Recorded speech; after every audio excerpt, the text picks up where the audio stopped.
पहला क्वेश्चन है, जंतु शरीर में सबसे तीव्र गति से कार्य करने वाला एंजाइम है, यानी the fastest known enzyme is animal body is. Answer सही होगा इसमें डी, कार्बोनिक एनहाइड्रेज एंजाइम सबसे तीव्र गति से कार्य करने वाला एंजाइम होता है। नेक्स्ट क्वेश्चन है, दुर्लभ संकर पादपों को बचाया जा सकता है, यानी किसके द्वारा दुर्लभ संकर पादपों को बचाया जा सकता है। Rare hybrid plants can be saved by, answer होगा इसमें कौन सा, बी, एम्ब्रियो कल्चर या भ्रूण संवर्धन के द्वारा दुर्लभ संकर पादपों को बचाया जा सकता है। नेक्स्ट क्वेश्चन है, एक दलहन फसल उगाई जाती है, दो अनाज फसलों के बीच में इसकी क्षतिपूर्ति के लिए, यानी दो अनाज फसलों के बीच में दलहन को उगाया जाता है, दलहनी फसल को उगाते हैं किसकी पूर्ति के लिए। आंसर सही होगा इसमें बी, नाइट्रोजन की क्षति की पूर्ति के लिए। आपको बता दें कि दो अनाज वाली फसलों के बीच में दलहनी फसल को उगाया जाता है क्योंकि उसमें नाइट्रोजन की कमी हो जाती है, तो नाइट्रोजन की कमी को पूरा करने के लिए दो अनाज वाली फसलों के बीच में दलहन फसल को उगा देते हैं, जिससे नाइट्रोजन की कमी पूरी हो जाती है। नेक्स्ट क्वेश्चन है, पुरा काल में पाई जाने वाली वनस्पतियों का अध्ययन जिस शाखा में करते हैं उसको कहते हैं।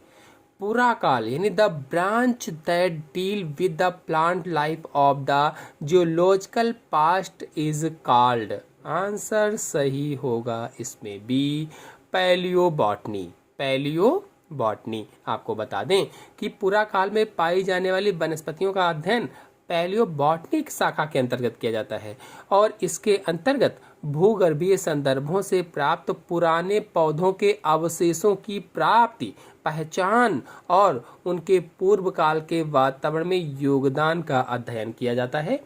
नेक्स्ट क्वेश्चन है, इनमें से कौन विश्व प्रसिद्ध पुरा वनस्पति शास्त्री हैं। चार वैज्ञानिकों के नाम दिए गए हैं और इसमें पूछा गया है कि कौन विश्व प्रसिद्ध पुरा वनस्पति शास्त्री हैं। Which of these is a world famous palaeobotanist. Answer सही होगा इसमें C, professor Birbal Sahni. TGT 2013 में क्वेश्चन पूछा जा चुका है। आपको बता दें कि प्रोफेसर बीरबल साहनी विश्व प्रसिद्ध भारतीय पुरा वनस्पति शास्त्री थे। इन्होंने भारतीय उपमहाद्वीप के जीवाश्मों यानी फोसाइल्स का अध्ययन किया था और प्रोफेसर बीरबल साहनी पुरा वनस्पति संस्थान लखनऊ के संस्थापक भी हैं। लखनऊ के जो पुरा वनस्पति संस्थान है लखनऊ में, उसके संस्थापक है बीरबल साहनी और इन्हें भारतीय पुरा वनस्पति का जनक भी कहा जाता है, फादर ऑफ इंडियन पैलियोबॉटनी भी कहा जाता है। नेक्स्ट क्वेश्चन है, भारतीय पुरा वनस्पति के जनक हैं तो सभी लोग जान चुके हैं, बीरबल साहनी यानी प्रोफेसर बीरबल साहनी भारतीय पुरा वनस्पति के जनक कहे जाते हैं या फादर ऑफ इंडियन पैलियोबॉटनी कहे जाते हैं। नेक्स्ट क्वेश्चन है, बीरबल साहनी पुरा वनस्पति संस्थान स्थित है। बीरबल साहनी यानी Birbal Sahni institute of palaeobotany is situated at, तो कहाँ होगा, लखनऊ। लखनऊ में स्थित है। नेक्स्ट क्वेश्चन है, यूरिया में नाइट्रोजन की मात्रा होती है कितने प्रतिशत, 46%, 36%, 26%, 56%, कितने प्रतिशत होती है। आंसर सही होगा इसमें पहला, nitrogen contains of urea is 46%। आपको बता दें कि यूरिया में नाइट्रोजन की मात्रा लगभग में 46% होती है और यूरिया पानी में अच्छी तरह से घुलनशील यौगिक होता है और ये यूरिया जो होती है कार्बन, नाइट्रोजन और हाइड्रोजन के संयोग से बनाई जाती है। यूरिया में नाइट्रोजन की अच्छी मात्रा तथा पानी में अधिक घुलनशीलता के कारण ही यह पौधों के लिए अच्छी रासायनिक खाद के रूप में जानी जाती है। अगर यूरिया का सूत्र कभी पूछ लिया जाए तो बताएंगे यूरिया का रासायनिक सूत्र NH2CONH2 होता है। नेक्स्ट क्वेश्चन है, निम्न में से कौन सा पदार्थ आतिथेय पादपों की जैव रासायनिक सुरक्षा में महत्वपूर्ण भूमिका निर्वहन करता है, यानी which of the following substance plays an important role in biochemical defense of host plants। Answer इसमें सही होगा बी, पादप एलेक्जिन। पादप एलेक्जिन। आपको बता दें कि आतिथेय पादपों यानी होस्ट प्लांट की जैव रासायनिक सुरक्षा में पादप एलेक्जिन महत्वपूर्ण भूमिका का निर्वहन करता है। और पादप एलेक्जिन प्रतिजैविक रसायन है क्या ये वास्तव में? प्रतिजैविक रसायन होता है जो पौधे में किसी चोट या अन्य उत्तेजना के कारण प्रतिक्रिया स्वरूप उत्पन्न होते हैं। जैसे पौधे में चोट लग जाती है तो वहां पर उत्पन्न होते हैं और प्रतिजैविक का कार्य करते हैं। नेक्स्ट क्वेश्चन है, एपीकल्चर क्या है? एपीकल्चर सभी लोग जानते होंगे, the culture of honey bee. मधुमक्खी पालना ही एपीकल्चर होता है, यानी मधुमक्खी का पालना एपीकल्चर या मधुमक्खी पालन विज्ञान को एपीकल्चर कहा जाता है। और एपीकल्चर शहद उत्पन्न करने वाली मधुमक्खियों से संबंधित है, लेकिन जो मधुमक्खियां होती हैं ये परागण में भी हेल्प करती हैं और ये बहुत महत्वपूर्ण कार्य होता है परागण, और शहद भी देती हैं। इसीलिए इसका पूरा का अध्ययन यानी इन सब का अध्ययन इसके अंतर्गत किया जाता है। नेक्स्ट क्वेश्चन है, दमा श्वसन संबंधी एक रोग उत्पन्न होता है। Asthma a respiratory disease is caused due to. Answer इसमें सही होगा डी, ब्रेंकियल पेशियों में स्पाज्म से। आपको बता दें कि दमा श्वसन संबंधी रोग है जो ब्रेंकियल पेशियों में स्पाज्म से उत्पन्न होता है। और श्वसन नली की नम पेशियां जो होती हैं, जिन्हें ब्रेंकियल पेशियां भी कहा जाता है, जकड़कर श्वसन नलिका को संकीर्ण कर देती हैं, छोटा कर देती हैं, पतला कर देती हैं, जिससे श्वास प्रवास में कठिनाई होती है। जब पतली हो जाती हैं, उसमें जगह नहीं रह जाती है, तो श्वास प्रवास में कठिनाई होती है, श्वास लेने में कठिनाई होती है। नेक्स्ट क्वेश्चन है, बहिर्जनित विष वह होते हैं जो, बहिर्जनित यानी बाहरी विष जो होते हैं उन्हें क्या कहा जाता है? तो बाह्य पर्यावरण से जीव में प्रविष्ट किए जाते हैं, उन्हें ही बहिर्जनित विष कहा जाता है। यानी exogenous poisonous are those that, तो पहला वाला ऑप्शन सही होगा। नेक्स्ट क्वेश्चन है, जीनोबायोटिक्स संबंधित है। जीनोबायोटिक्स किससे संबंधित है? आंसर सही होगा इसमें डी, एक्सोजीनस जहर से संबंधित है। आपको बता दें कि जीनोबायोटिक्स ऐसे रसायन होते हैं, ऐसे केमिकल होते हैं जो कि जीवों में समानतः नहीं पाए जाते हैं। जैसे ड्रग्स है, पेस्टिसाइड्स है, कार्सिनोजन है। कभी कभी बाह्य वातावरण के प्रभाव से ऐसे रसायन जीवों में भी उत्पन्न हो जाते हैं, बाहरी वातावरण के प्रभाव से, और हानिकारक प्रभाव दिखाते हैं। ये एक प्रकार के एक्सोजीनस जहर होते हैं, इन्हीं को एक प्रकार से एक्सोजीनस जहर कहा जाता है। नेक्स्ट क्वेश्चन है, वृद्धावस्था और वृद्धिकरण के विषय में जिस शाखा द्वारा ज्ञान प्राप्त होता है उसे कहते हैं। टीजीटी बायोलॉजी 2003 में क्वेश्चन पूछा गया था कि the branch of study dealing with the study of old age and ageing is known as. Answer सही होगा इसमें सी, जेरेंटोलॉजी। आपको बता दें कि वृद्धा अवस्था और वृद्धिकरण के विषय में ज्ञान उपलब्ध कराने वाली शाखा को जरा विज्ञान या जेरेंटोलॉजी कहा जाता है। और इसके अंतर्गत शरीर में होने वाले भौतिक परिवर्तन कौन से? जैसे मांसपेशियों में परिवर्तन हो गया, कंकाल तंत्र में परिवर्तन हो गया, हार्मोन प्रणाली में परिवर्तन हो गया आदि का अध्ययन किया जाता है। नेक्स्ट क्वेश्चन है, पॉलीमरेज श्रृंखला अपक्रिया तकनीक का उपयोग किया जाता है। पॉलीमरेज श्रृंखला अपक्रिया या चेन रिएक्शन तकनीक का उपयोग कहाँ किया जाता है या किसके लिए किया जाता है? आंसर सही होगा इसमें पहला, डीएनए प्रवर्धन के लिए किया जाता है या डीएनए एम्प्लीफिकेशन के लिए किया जाता है। और इस तकनीक की सहायता से यानी डीएनए एम्प्लीफिकेशन की सहायता से या कह लीजिए कि इस तकनीक की सहायता से किसी डीएनए खंड की अनेक प्रतिलिपियां, अनेक कॉपीज शीघ्रता से तैयार हो जाती हैं। नेक्स्ट क्वेश्चन है, जैव प्रौद्योगिकी द्वारा कैंसर के इलाज के लिए उत्पन्न की गई औषधि है। बायोटेक्नोलॉजी के द्वारा कैंसर के इलाज के लिए उत्पन्न की गई औषधि का नाम बताना है। सभी लोग जानते होंगे, आंसर होगा बी, इंटरफेरान। अगर इंटरफेरान के बारे में पूरी जानकारी चाहते हैं तो मेरे चैनल पर इंटरफेरान पर वीडियो अपलोडेड है, आप लोग जाकर के देख सकते हैं।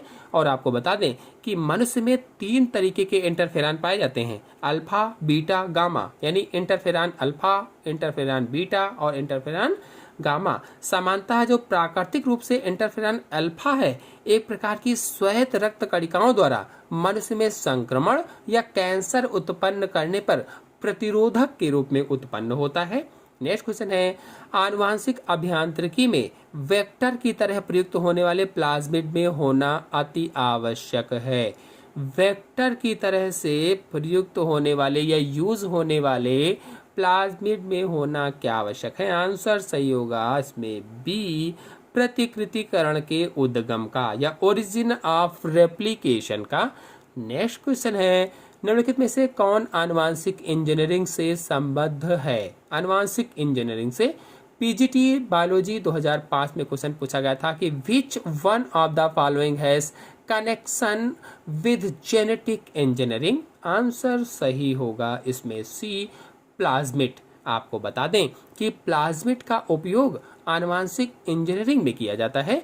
नेक्स्ट क्वेश्चन है, लक्स मीटर का प्रयोग निम्नलिखित में से किसके मापन में किया जाता है या निम्नलिखित में से किसके मापन के लिए किया जाता है? Lux meter is used for measuring.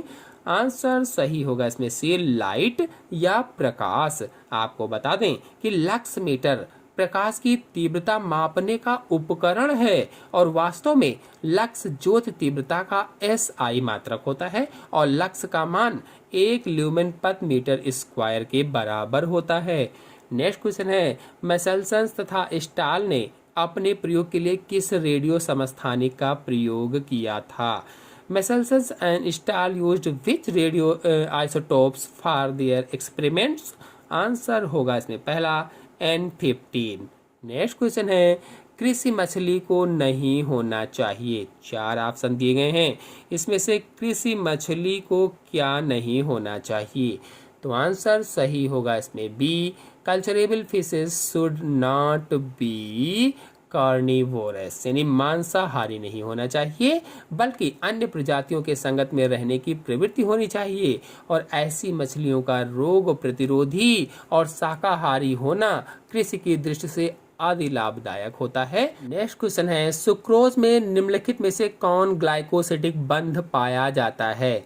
Answer सही होगा इसमें सी, अल्फा 1 बीटा 2 पाया जाता है। यानी सुक्रोज एक डाइसैकराइड है, डाइसैकराइड जिसमें ग्लूकोज पायरानोज यानी हेक्सागन के रूप में तथा फ्रक्टोज फ्यूटानोज या पेंटागन के रूप में पाया जाता है, जिसमें ग्लूकोज के प्रथम कार्बन तथा फ्रक्टोज के द्वितीय कार्बन के बीच में ग्लाइकोसिडिक बंध बनता है, जिसे अल्फा 1 और बीटा 2 बंध कहते हैं। अल्फा 1 डैश बीटा 2 बंध कहा जाता है।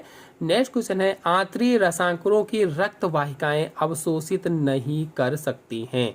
The blood capillaries of intestinal villi can not absorb. Answer सही होगा पहला, फैटी एसिड एंड ग्लिसरॉल। आपको बता दें कि आंतरिक रसायनकों की रक्त वाहिकाएं या blood capillaries of intestinal villi केवल जल में घुलनशील पदार्थों का अवशोषण करती हैं, जैसे ग्लूकोज है, फ्रक्टोज है, विटामिन है, इनका अवशोषण करती हैं। लेकिन जो वसीय अम्ल और ग्लिसरॉल हैं, इनका अवशोषण लसिका वाहिकाओं के द्वारा होता है, लिम्फेटिक वेसल्स के द्वारा होता है। नेक्स्ट क्वेश्चन है, निम्नांकित या निम्नलिखित में से किसका प्रयोग आनुवांशिक इंजीनियरिंग में किया जाता है? इनमें से किसका प्रयोग किया जाता है? Which one of the following is used in genetic engineering? Answer सही होगा इसमें सी, बोथ ऑफ दीज, यानी ई कोलाई एंड ए ट्यूमेफिएशंस का प्रयोग किया जाता है। नेक्स्ट क्वेश्चन है, सामान्य एलर्जनों के लिए एलर्जी किसकी अतिसक्रियता से उत्पन्न होती है? आंसर सही होगा इसमें सी, IgE। और IgE यानी इम्यूनोग्लोबुलिन के कारण। नेक्स्ट क्वेश्चन है, कोशिकाओं के किसके संपर्क में होने से DNA में पिरिमिडीन डाइमर बनते हैं? किसके संपर्क में होने से pyrimidine dimer in DNA are formed when cells are exposed to? Answer सही होगा इसमें पहला, पराबैंगनी प्रकाश या अल्ट्रावायलेट रे। वास्तव में पिरिमिडीन डाइमर पराबैंगनी विकिरणों के त्वचा कोशिकाओं पर आपतित होने से बनते हैं। नेक्स्ट क्वेश्चन है, ऐसे जंतु को जिसके अंदर बाह्य जीन प्रवेश कराई गई हो कहते हैं? ऐसे जंतु को क्या कहते हैं? आंसर सही होगा बी, ट्रांसजेनिक कहा जाता है। ऐसे जंतु जिनमें बाहरी जीन प्रविष्ट कराई जाती है ट्रांसजेनिक जंतु कहलाते हैं। मेरे चैनल में ट्रांसजेनिक जंतु या एनिमल पर वीडियो अपलोडेड है, आप लोग जाकर के देख सकते हैं, और ट्रांसजेनिक पादप पर भी अपलोडेड है, आप लोग जाकर के देख सकते हैं। नेक्स्ट क्वेश्चन है, बहुलक होता है, मोड इज, आंसर होगा पहला सर्वाधिक सामान्य मान बहुलक होता है। एग्जाम्पल स्वरूप जैसे 48, 44, 48, 45, 42, 48 लिखा हुआ है। अब इसमें बहुलक क्या होगा, चूंकि आंकड़ों में 48 की पुनरावृत्ति कई बार हुई है, 48 कई बार आया है, इसलिए 48 बहुलक हो जाएगा। नेक्स्ट क्वेश्चन है, पूर्ण सततता का सिद्धांत दिया गया था, किसके द्वारा, आंसर सही होगा सी, लेबरलैंड्स के द्वारा दिया गया था। आशा है आप सभी लोगों को सभी क्वेश्चन अच्छे से समझ में आ गए होंगे। क्वेश्चन समझ में आ गए हो तो वीडियो को लाइक और शेयर कीजिए। चैनल पर नए हैं तो चैनल को सब्सक्राइब कर लीजिए। धन्यवाद।